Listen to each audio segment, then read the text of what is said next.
You're listening to Music Tectonics.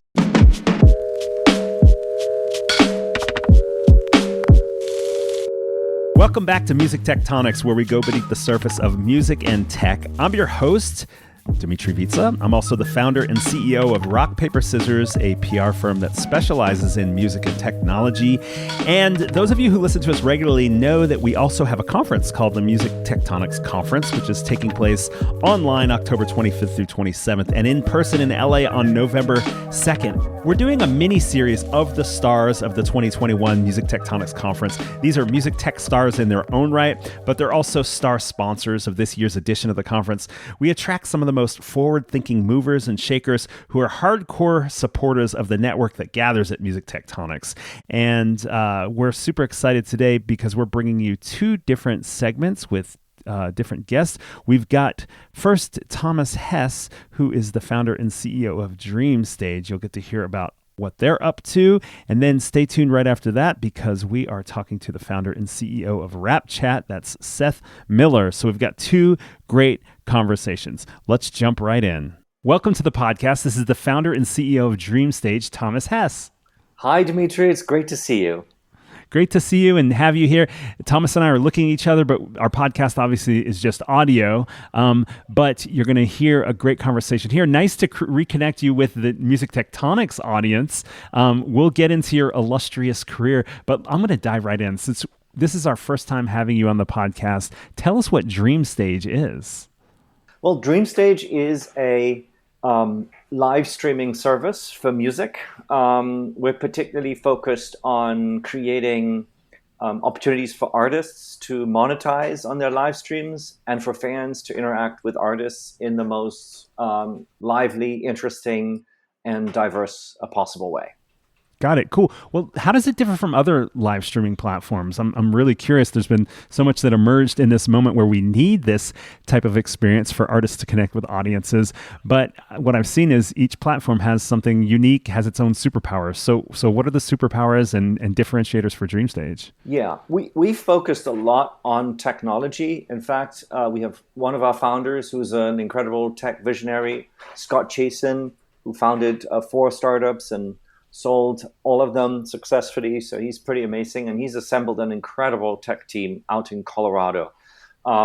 We really consider ourselves as the market-leading tech platform and destination, which I'll come to in a second. But the tech platform has this integrated payment and ticketing and streaming UX. So you buy your ticket with Dreamstage and you stream on Dreamstage, and you can do that across all the platforms: mobile, tablet, computer, Apple TV, Android TV, and Roku is just about to come out. So we have this superb quality audio video signal that you can see across all these platforms that's fully integrated with your commerce engine, with our commerce engine, which allows you to buy the tickets, buy things. We don't just allow the bundling of merchandise with ticket purchases, but we have these in-stream merchandise purchase capabilities. We have in-stream charity donations. And I think our user flow and our UI is absolutely second to none. We're also massively scalable.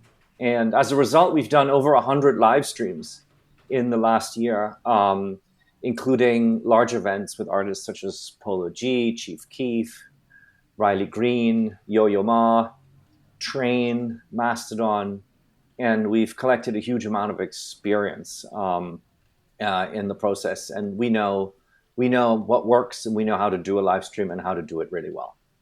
So from a attendee experience perspective, this idea that you're buying the ticket and watching the concert through the same interface is one differentiator, because obviously we've seen lots of different models hacked together during the pandemic where you might buy a ticket and then basically you get a Zoom link or something like that.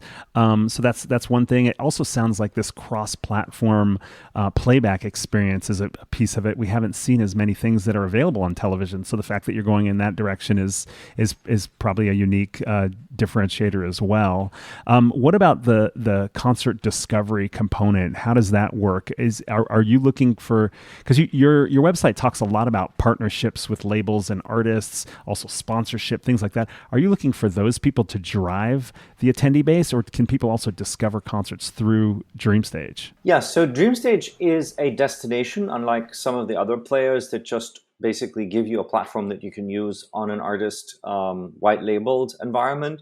We think that that's particularly important over time because we're building an audience, just like any physical venue or any concert promoter is building an audience through the ticket sales that they can then draw back and go back to and offer additional events. And that's I think been nice, developing very nicely. The idea of the destination. I think the other aspect you mentioned is brands, and I think brands like it when artists come back. Different artists can be combined potentially in brand deals.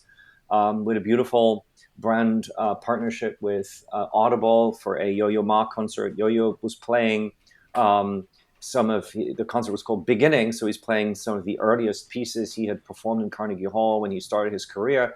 And then likewise, Amazon Audible had a audiobook out that was about beginnings, and they sponsored the concert and they were part of our promotion. I think one other aspect here is we have a marketing team, and the marketing team really knows how to promote live stream events. They come from labels, and we have a PR team as well. And so we kind of understand how that works. I think many platforms will not get involved in this, but I think it's essential when you promote the event that you do it, obviously with the artist announcing it, but then you get behind it. We invest money into that. We support that so that we can get the maximum reach for our events. Got it. Great. Well, great. Really interesting to hear about what you're building with Dreamstage. And we dove right into the company, but there's a lot of story behind Thomas Hess too. Let's talk about how you got into this. What's your background? I was president of Sony Music and in charge of our global digital business and our US sales and distribution for many, many years, almost 10 years. I ran the merger of Sony and BMG initially, and then stayed in the combined company and was really working on the transition of CDs to downloads and then to streaming. We built the original models with Spotify, and I was also very involved in monetization of our music videos, founding Vivo together between Sony and Universal at the time. So I've been very much involved in the music video space for a long time, and very much involved in the transition of the recorded music business from its old physical format to the new streaming format, and setting the precedents for that, which now, thankfully, have really allowed the music industry to turn around and bloom again. So very happy about that. And as I was looking at the music industry, and as I was being more involved in the notion of how do you monetize fandom, how do you work with artists on that front, with the beginning of the pandemic, we saw a total collapse of the live music business. And this triggered the thought that really the live music business needed some innovation, and that's where between myself and my two co-founders, we started Dreamstage as a major new way for people to enjoy live music from the comfort of their home. And the ambition, obviously, the pandemic is a catalyst to this, but the ambition really here is to make watching live music as attractive on your TV screen in your home, or on your multiple screens in your home, as it is to watch sports. We obviously wouldn't think you obviously go to watch sports events in person, but you also watch a lot of sports at home because it's so well presented and you're so close to the sports performance. And I think similarly, we expect people to go back and to watch lots of live music events in person, but we also expect them to really enjoy the crystal clear clarity and the extraordinary sort of dynamic of having an amazing live stream of music happening in the comfort of your home, which you can watch together with many other people. It's so intriguing to me, Thomas, that you have this, this really executive level experience with a significant record label, and that now you're in this live streaming space. It's really cool to think through your kind of your mindset and your perspective on jumping into this, seeing this as an opportunity. Have you always thought about the live side of the experience, even when you were running a major record label? The record labels aren't really very involved in live. They support the artists in terms of, obviously wanting the artist to go on tour to sell music, but it's always been a very separate business. We've often, in my role as running digital and being very involved with the strategy of the company, thought about getting more involved in live, but it always seemed quite complex from the point of view of an incumbent significant business. I think what I love about working in a startup is we can just reinvent the world. There's just three founders. We look at each other in the eye and we can do what we want to do. Obviously, there are a lot of contingencies out there. There's a whole big universe that we're breaking into, but we can really drive innovation. And that's been something that I've loved to do. I love doing that at Sony. I love doing that at Bertelsmann, and I'm very excited to do it now from the perspective of a startup. And I think we can really contribute something to move this industry forward and to create a great experience for fans and an amazing experience, an amazing opportunity for artists to leverage their social media, to leverage their existing relationships with fans, to really build these live streaming events. And I'm convinced that 5 years from now, we'll look back at this moment and we'll say, how could we ever basically launch a new album? How could we ever launch a new tour without doing a live stream with the fans? It seems such an obvious thing to assemble all your fans worldwide, get them together and speak to them up close and personal, talk to them about what made you, what motivated you to create this music, or what do you want to do on your tour. And I think there's a ton of just commercial opportunity of it being not just very attractive and revenue generating for the artist in itself, but also being a core part of the overall sort of chain of marketing that is greatly accretive in terms of selling music or getting people to listen to your music or selling tickets in person. Yeah, it's so interesting. Before the pandemic, live streaming was not, many people have been attempting for several years, but from the music point of view, it just was not considered a way to interact, a way to engage. I'm curious to hear from you, kind of thinking through that timeline of your take on where we've come with live streaming pre-pandemic. Now we're going into this fourth phase of a pandemic, and where you think it's going. Where are we now, and where do you think it's going, Thomas?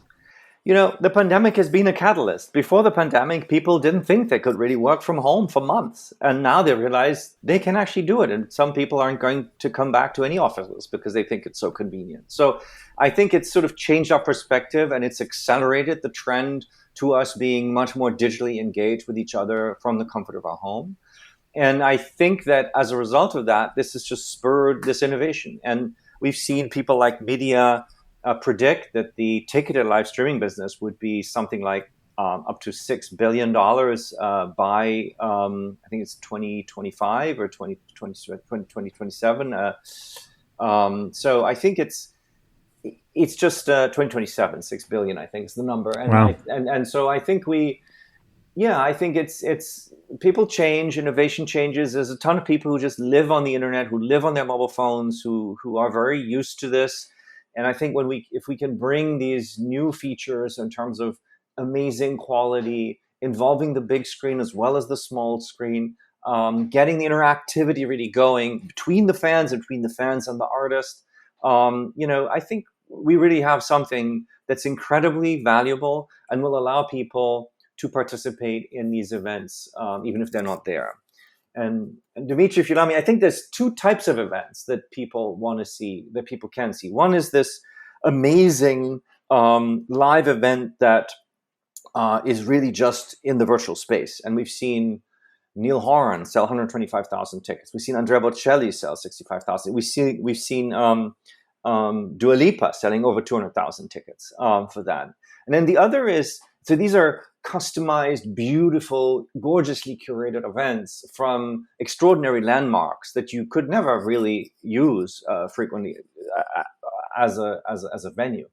And then there's sort of just the ability to just peek into concert events all over the world that are simulcast to your home while they happen. And I think that's just from a standard concert hall, but you could just be almost anywhere if you want to participate. So we have, for example, cameras in the basement east in Nashville, where a lot of artists are coming through, and we're broadcasting about 2 events every week for people to participate in that. Even if you're not in Nashville, even if you can't go out, you don't have a babysitter, you want to just be at home. And so we think that those are both really compelling propositions. Awesome. That's great. I appreciate kind of like where you see things going and the fact that you do see things sticking around and that there might be a variety of models. And I like those two sort of models that you put forth. One is almost like a bespoke for live streaming situation, and one is a simulcast where you get to be places you could be elsewhere. So we have a tradition at Music Tectonics where we say to our guests, let's get sci-fi now. When you imagine an ideal near future music industry, what do you see? What is the next, the futuristic view into where things are going? Look, I think that the biggest opportunity, I think, in music is for the artists to really build a strong bond with their fans. And I've written editorials in Billboard and other places talking about super fans and the role they play with respect to an artist's business. You know, it's the same in airlines, it's the same in banking. The top 20% tend to make 80% of the revenue. And in banking, we have private banking, and in the airlines, we have first-class travel. We try and give those customers who spend the most money and who are the most avid users of our product, we give them a better experience. I think in music, we've never really done that. So I think the biggest trend in my mind is that we need to look after the super fans, those that listen to the music all the time, those that go to the concert, those that buy our merchandise. We need to, take better care of them and give them better experiences. And we certainly think that in the live business, that's something we're going to do because it's the super fans that will buy the tickets to these events. But I also think that in recorded music, it's a data-driven model where music companies, labels, and ultimately artists need to understand their fans better. And I think in the world we live in, that responsibility will increasingly go back to the artists and sort of monetizing fandom. We all know what BTS did and how incredible they built their fandom. And obviously Korea is a somewhat different market than everywhere else.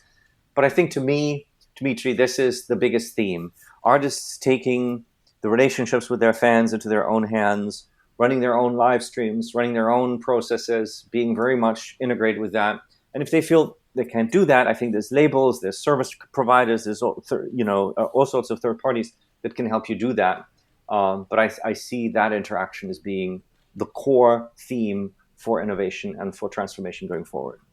Well, I'm really glad we had a chance to take a pause in life and have a conversation with you, hear your perspective, hear what you're building, what sort of how you're crafting it according to what you think the vision should be for live streaming, and then to get this contextual perspective as well. And I'm excited that you came in and you were at the first Music Tectonics conference. Now our third year, you're going to be a part of it. Dreamstage is one of our stars, and super excited to have the support, but also looking forward to your panel, your discussion, seeing what kind of networking you do, and just being a part of the whole thing. As we wrap up this speed round, what are you hoping to get out of the Music Tectonics conference this year, Thomas? Look, Dimitri, you're running a great conference, and I'm looking forward to being there. I'm looking forward to meeting with a ton of key people from the industry, learning about the latest trends and their perspective, hearing about the side from the business side and the artist side. I think I really look forward to it. Congratulations for making it to the third year. It's amazing. Yes, it's been quite a couple of years, hasn't it? I'm so excited to have you along for the ride, and I'm looking forward to seeing you online and in the metaverse. Thanks, Thomas. Thank you, Dimitri. Okay, that was a blast. I want you to stay tuned because Seth Miller, the founder and CEO of Rapchat, is coming up right after this break. Who will you meet at Music Tectonics?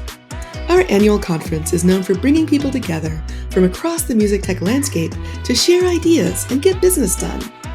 In 2021, we're bringing together a slate of speakers at the cutting edge of tech for recorded music, live music, and music making. You'll hear from Tracy Chan, head of music at Twitch, the live stream platform built for gamers, now home to many artists who stream live shows to their adoring fans. Mark Mulligan, Managing Director of Media Research and everyone's favorite music tech seismologist. Marisol Siegel, Head of Digital Partnerships at AEG Presents. Will Page, the former Chief Economist at Spotify and author of Tarzan Economics.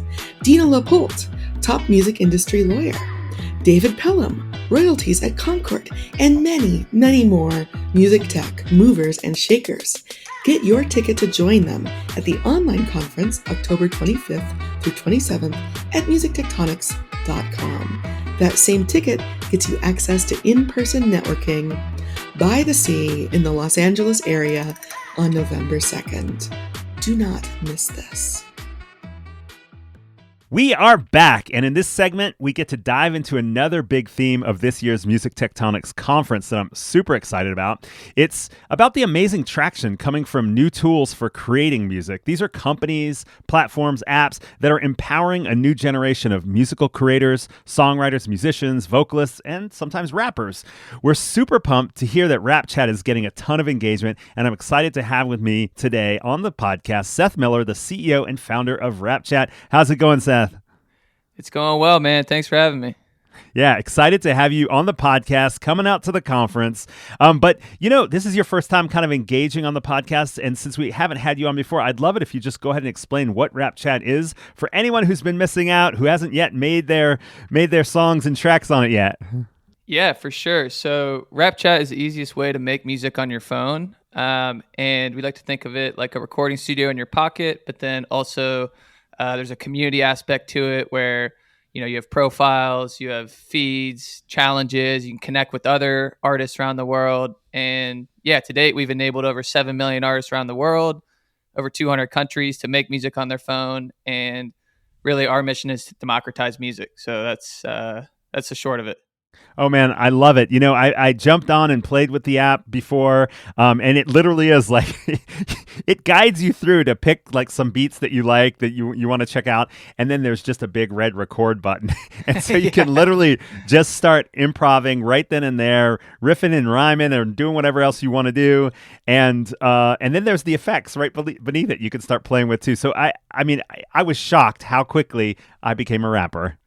Yeah, that's kind of like our thing, and why I initially started the app when I was in college is because, I'm not an actual musician by any means, but I always enjoyed freestyle with my friends. And so I wanted to recreate that experience like on your phone, the same way you could take a picture and send it to your friends. And so the really like bare bones MVP beta version was pick a beat, record. There's only one track. There wasn't even vocal effects back in the day, and then send that off. And, we still try and make it easy enough for anyone to make a song. But then since then, like you've seen, we've added vocal effects and a lot more functionality so that now people can make full length multi-track songs, even with collaborating with other people too. So we kind of serve a lot of different use cases, which I think is unique.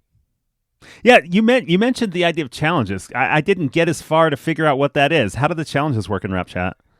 Yeah, no, it depends on the challenge. We have challenges where you can win real cash, which is fun. We have challenges where you can win a verse on a popular artist's song, as an example. We've worked with, major artists around the world. We've worked with MGK, Wiz Khalifa, Flip De Niro. And kind of one of my favorites is when like a artist that's about to release a song, they'll put their instrumental on the app, and then they'll put also an instrumental with their vocals as the hook. And then our artists in the community can, listen to Flip De Niro on the chorus and then come in and rap their verse and basically do like an asynchronous, collaboration or remix. It just depends on the challenge. We do all sorts of different stuff, but it just gives our community a way to engage with, the industry, which is fun. And then also a chance to just participate and win prizes or, win tickets to festivals, like whatever it is. Cool. Can you talk a tiny bit about sort of the collaborative and social aspect of it? How does it reveal itself within the app experience? And how are people engaging with each other? What do they get to do together? Yeah, for sure. They get to make music together. So, and we're still kind of early on in our journey as we build these products out, but really the first iteration we've had for a couple years now is I can open the app, pick a beat, record, say, like 30 seconds of myself rapping or singing, and then I can invite you to open that song in your studio and finish it, or add ad libs, or do a chorus, and then we create a collab, and you get to see on the app and in your feed, me and you made a track together. That's kind of like V1 of our collabs. We actually just released a feature called Remixes, where you can do that exact experience asynchronously. So I could record 30 seconds, and instead of just inviting you, I can say allow for remix, and now 100 people can go remix my song. So we're really bullish on like creating more modes to create and more modes to collaborate. And I think remix culture is so big in social now, even on TikTok and Instagram with the duets. It makes just as much, if not more, sense for music, because it's so collaborative by nature. Yeah, that is crazy, Seth. I love to hear about that. And what you say about remix culture is so interesting to think about, because it's really feels like it started in music. It started with a lot of hip hop, and then to see it in video culture and creator culture, that it's expanding out, that's super awesome. So it's almost like a ricochet effect or something like that. Well, I mean, it's like, remember the mixtape era? Like, that's when I grew up, and that's when I got, attached to hip hop and freestyling. Like, you would have the same beat on Lil Wayne, MGK, Young Jeezy, across all these different mixtapes. And, obviously that ended for a lot of legal reasons, but that same thread is what still powers a ton of creativity today. And so we're kind of trying to bring that back in a sense as well. I've thought about how that remix culture is not that different than how music has been from the earliest periods of time, where people were doing some song that became a classic, a folk song or a classic or something, and just everyone's iteration of it became part of the art itself. And so it's so fun to see tools available that make it so much easier to do that.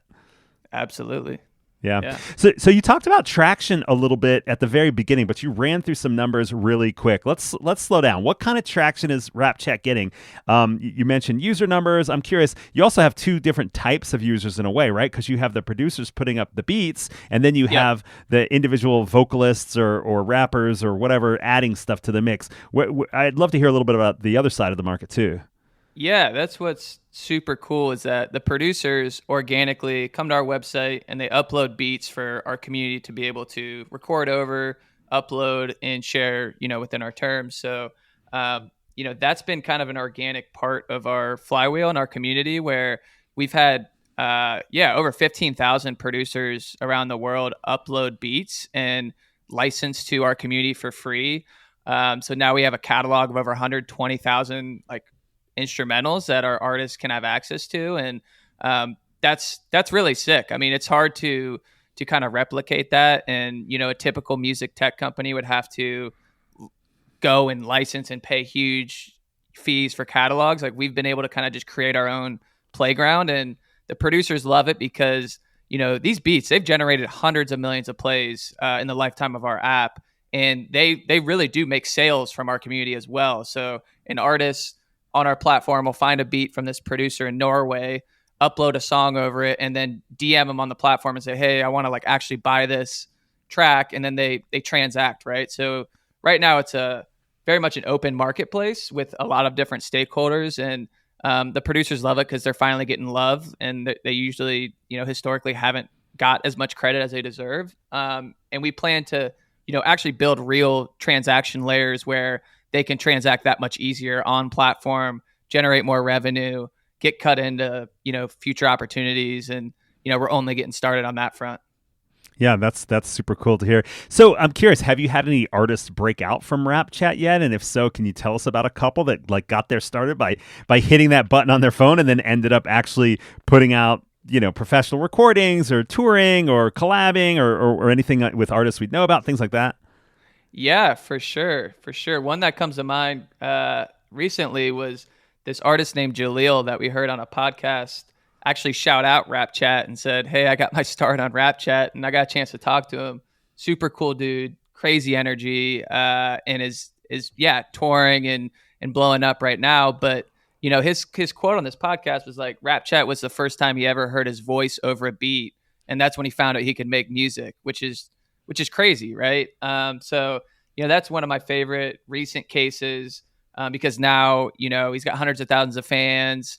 He's got labels trying to sign him. He's going on tour, and he's really doing it. It's his career. So we were the launch pad for his career, and I think that's how we think about our position in the market in general, is like being the launch pad for the next 100 Jaleels. So that's an example of someone that's going from nothing to something. And we've also had different examples where artists come on and say they're more established and haven't been whatever as poppin' as of late, but they want to make a comeback. We've had artists come do challenges, like K Camp came and did a challenge over this song called Lottery, and then we had a challenge popping off on our platform, and then in like a month it was one of the biggest TikTok trends out there, and the music was like getting shared to TikTok, and generated billions of impressions over in TikTok land. So we do provide a lot of value to different artists at different parts in their journey. I think we're still really focused on being the launch pad for the aspiring Jaleel type artists, but there's a lot of opportunities for all artists too. I love the quote that you got from him about his experience, because that really does, you think, oh well, I don't know how to produce a track or record or anything, and that experience of actually just putting your voice, it doesn't matter how good, how bad, whatever, putting your voice over a beat, and all of a sudden you can start to imagine, wait a second, I could practice this. I could actually get good at this. I could actually, work on this, and it just, all you have to do is start. You know what I mean? Yeah.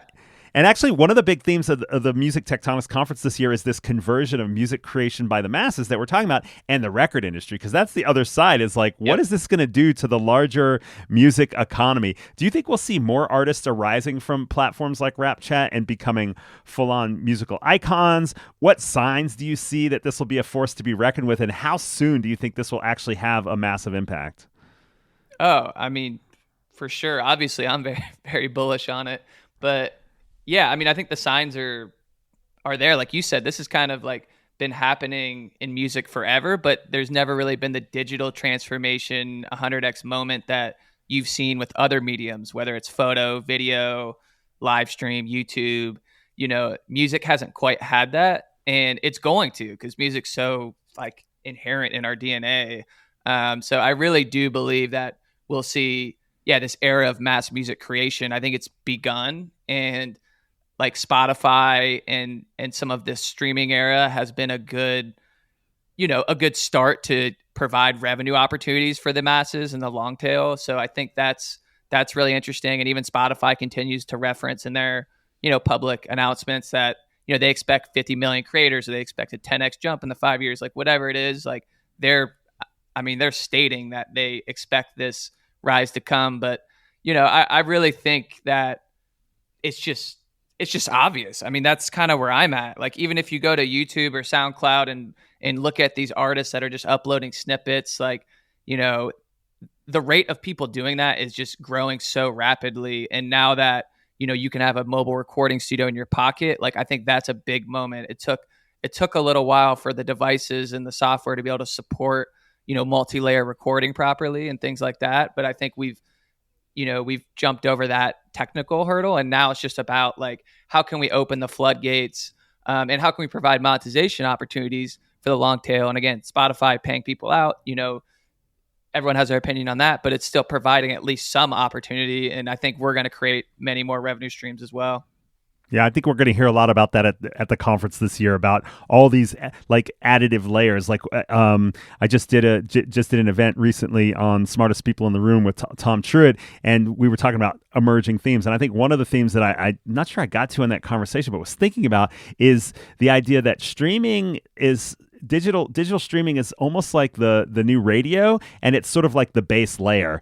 Yeah, but you get absolutely. paid for it. In America, you're not getting paid for radio, but you are getting paid for Spotify. But it's not really enough for all artists to necessarily make a living, but it's a base layer. What we're going to look at, I think, and talk about and hear about a lot at the conference, including from you, is this idea that, well, how do you build on top of that? So what are the next digital revenue streams that add to that? It could be subscriptions. It could be new forms of licensing. It could be new fan engagement things, more direct to fan. All that kind of stuff is getting layered on top. So I'm glad you brought that up. No, I was going to say, like, for sure. And I think another thing is, when we talk about the marketplace layer that we plan to build in our community, and I'm sure it's not totally unique, but like these artists in the long tail being able to get compensated for participating with other artists the same way that Drake makes 100K for a feature, whatever, probably 100 mil, like whatever that is, like, you know, an average artist could charge $50 for a feature one day. And like, that's a pretty big high margin item for there. So I do think there's tons of different additive opportunities, and especially even capitalizing on their ascend from 0 to 1,000 fans and then 1,000 to 50,000 fans. And that's kind of where obviously where we're focused. Well, this is cool. We're getting into kind of the dream state, the vision, the future. One thing we love to do with guests on Music Tectonics is we like to get sci-fi. So, Seth, if you'll get sci-fi with us, what does the future of music look like in your wildest imagination? Yeah, I mean, I just think it's super open. It's much more democratic than historically it's ever been. I think it's going to be just, it's crazy to even imagine all the different types of genres that will evolve as well as you start to make it easier to collaborate across continents, across languages, across genres. I think you'll see a lot more like, I mean, there's so many different trends going on, whether it's crypto or whether it's, you know, some of this auto-generative stuff. Yeah, there's a lot of interesting like new types of music. Like it's not just the standard song has already been broken up a good bit when you think about whatever freestyles, or you think about long form, or you think about TikTok shorts. Like the standard song is really changed, and now it can be broken up into components. And when you have components, you can create 100 more songs. So I take the remixes example because like that's a real thing that we can standardize. And now, you know, Lil Wayne can come and drop a chorus and then have 2,000 songs remixed and actually get credit properly in, you know, the industry on Spotify if the pipes are all clean and the information's clean. So I think it's bigger. I think the revenue, I mean, it still blows my mind how like kind of little money music makes in aggregate compared to other industries. Like I just think it's, you know, a lot of floodgates are about to be unlocked in a lot of different types of music, a lot of different types of creators. It's all going to change. Man, I love a couple of things that you just said that I'll kind of pull out a little bit. One of them is this idea that just the open collaboration that's emerging just through the use of technology and these digital platforms like Rapchat and other things, that just the very nature of nobody's in between these two potential collaborators saying, this is what you're supposed to do. This is what it's supposed to sound like. And since some of these artists are doing it purely for creativity, they're not looking to try to do anything other than just pursue their artistic vision and in that collaborative form. Totally new forms are emerging and will continue to emerge, and that leads to a whole other level of creativity. So eventually one of them will become a hit, and you'll hear it and you'll be like, what the hell, what kind of mashup is that? Where did that come from? Because nobody said they couldn't do it, and nobody stopped them from connecting and figuring out how to work together, whether it's human versus human, or human collaborating with human, or human collaborating with robot, you know, with the AI stuff and all that kind of stuff. So that part of it's really interesting. And the other thing that I got inspired by just now in your response is that I've been thinking the whole remix culture is so problematic because of the rights issues. But what I'm hearing is this floodgate is going to be gone, and we as a society, whether it's our legal systems or our economic systems, our licensing and our rights systems, are going to have no choice but to figure out a way to do it, because there's going to be so many collaborations and so many remixes coming out that it's basically unstoppable. So the real question is, how are we going to make it work financially, ethically, legally, quick enough so that people can capture market share rather than just be another Napster moment, basically? Yeah. No, I mean, it's obviously super complicated. I don't think it's been quite figured out, but to me, it just starts with clean data and clean information. And that's what I really like about how we've been able to kind of keep everything in our community, because we can track, you know, we know who collaborated with who, or we know who produced the beat. So we have all that data to make sure it's clean. I think in the future, you kind of have to take a similar approach to the space as a whole, and it's a win-win for everybody. Like I remember last year, a major label, someone at a major label hit me up about a song that was like literally in the top 10. And they're like, hey, in theory, if we did a challenge on Rapchat and they remix this song and push it to Spotify, because we are going to enable distribution soon, could we count that towards, it being in the charts, or it being, they saw a ton of upside in allowing that. And, we didn't end up doing it, but I just think that was kind of a light bulb moment where it's like, this is a win-win. Like, I think people are much more okay now where, like, if you want to remix my song 1,000 times and I see upside, whether on the label, the artist, I think they're going to do it. So it's just, I think it's just more a data problem, keeping the information clean, and then maybe creating some open standards across the space, across the different rights organizations. And that type of stuff's definitely like above my pay grade, but like, I think it will happen just because the incentives are much more aligned when the pie is growing. Yeah, totally. Cool. All right, we're going to wrap up real soon, but I want to ask you, are there any other trends or companies emerging in music that you'd like to shout out for their innovation? I always love to kind of connect. That's our version of collaboration, right? We get to talk to you, who formed this social music creation app out of Columbus, Ohio, and now have this worldwide user base. You might be sitting somewhere in the industry or collaborating across other industries that we haven't even heard about yet. So I'm just curious to get your take. Yeah, I mean, there's a lot. I think music tech is going through a little bit of a golden era. There's, more funding available. It's a little more sexy now. I think the cryptocurrency movement has attracted some new opportunities as well, and new companies. So yeah, I mean, just to rattle some off, like, I think what Audius is doing is cool. It's like a fresh approach and different than a typical streaming service. I think Royal is a new one that's coming out, cryptocurrency based, like that. I've heard them talk a good bit. I think that's really cool. Splice, BandLab,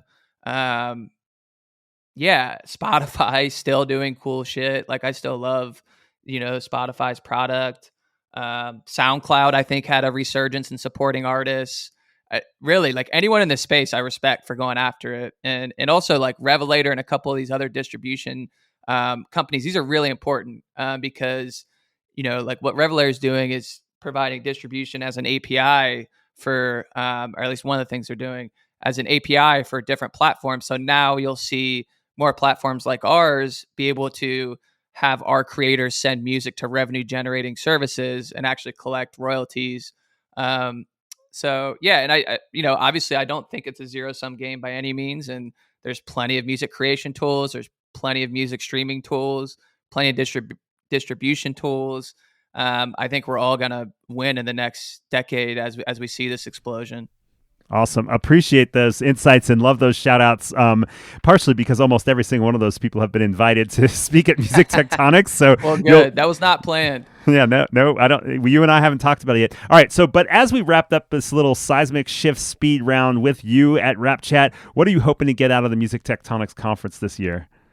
Yeah, I mean, just connect and collaborate with, some of these people that you mentioned is going to be there. And I think it's really cool to see, just the rise of new companies, the traction, and, just the fun we're all having doing this and kind of disrupting a space and helping it grow and in aggregate. And I mean, and that's really it. Just chop it up with like-minded individuals. Awesome, Seth. I'm so glad we got to chat in advance and get a preview into what you're up to and your insights, and also really excited to have you coming out to Music Tectonics. You guys will get to hear Seth speak at the conference. We'll be online October 25th through 27th, including both our favorite kind of video conference platform, Hopin. Love the speed networking there. And also in the metaverse, we're back in Deggy World. You'll get to set up your avatar. Rapchat will have a booth there where you can go and meet with Seth and his team's avatars as well. And then, of course, if anyone wants to come out to LA, bring your mask. We're going to be out on the ocean in Santa Monica on November 2nd for that as well. Seth, it's been great talking to you. Can't wait to see you online at the conference. Yeah, thanks so much for having me. Had a good time. Woo-woo! Thanks for listening to Music Tectonics. If you like what you hear, please subscribe on your favorite podcast app. We have new episodes for you every week. Did you know you can dig deeper into all our episodes with the show notes at musictectonics.com. While you're there, look for the latest about our annual conference, sign up for our newsletter to get updates, or get the Music Tectonics app for music tech news. Everything we do explores seismic shifts that shake up music and technology the way the Earth's tectonic plates cause quakes and make mountains. Connect with Music Tectonics on Twitter, Instagram, and Facebook, and find me, Dmitry Vitsa, if you can spell it, on LinkedIn. Bye-bye! You're listening to Music Tectonics.